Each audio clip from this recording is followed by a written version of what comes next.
Viewers, நான் உங்கள் சாய்பாபா சேனல்லேருந்து பேசுகிறேன். இன்றைக்கி நம்ம எதை பற்றி பார்க்க போகிறோம் அப்படின்னா, த டெட் பை டிடெக்டிவ்ஸ் அப்படின்ற சீரீஸோட செகண்ட் எபிசோடான பார்க்க போகிறோம். இந்த செகண்ட் எபிசோடோட பேர் வந்து the case of the டேண்டலின்ஸ் Rhine.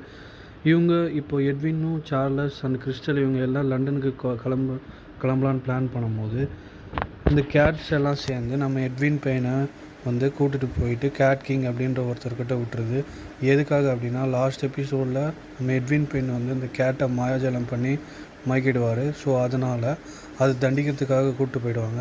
இந்த கேட் கிங் வந்து என்ன பண்ணுவார் அப்படின்னா, ஒரு பிரேஸ்லெட்டை மாட்டி விட்டுருவார். இந்த பிரேஸ்லெட் போட்டிருக்க வரைக்கும் இந்த ஊரை விட்டு நீங்கள் எங்கேயும் போக முடியாது. அதுக்கு பிராயச்சித்தமாக நீ வந்து இந்த டவுனில் இருக்க எல்லா கேட்ஸையும் எனக்கு சொல்லணும் அப்படின்னு சொல்லுவார். ஸோ அதனால் இவங்களால் இங்கிலாண்டுக்கு போக முடியல. இப்போது நம்ம நீக்கோன்ற ஒரு புது கேரக்டரை பார்க்க போகிறோம். இந்த நீக்கோன்றவங்க வந்து நம்ம கிறிஸ்டல் பேலஸோட எதிர் வீட்டில் இருப்பாங்க.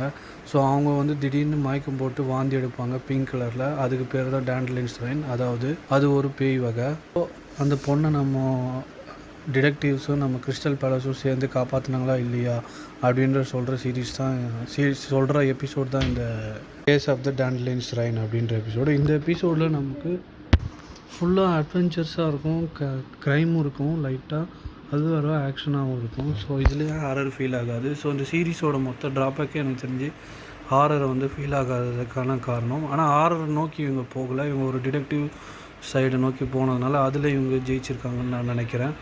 ஸோ இந்த வீடியோ உங்களுக்கு பிடிச்சிருந்ததுனால லைக் பண்ணுங்கள், ஷேர் பண்ணுங்கள், சப்ஸ்கிரைப் பண்ணுங்கள். தேங்க்யூ.